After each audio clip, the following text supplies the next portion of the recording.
అబ్బర బిడ్డ, సింహం చూసిండ్రా అనుల్లా గోడ మీద ఎట్లా నక్కి కూసున్నదో. ఏదో వంట రూమ్లో కదా పిల్లి నక్కి కూసున్నట్టే కూసున్నది కదా.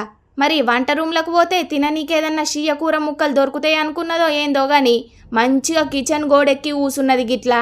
గుజరాత్లున్న కోవాయ ఊళ్ళ జరిగింది ఇది.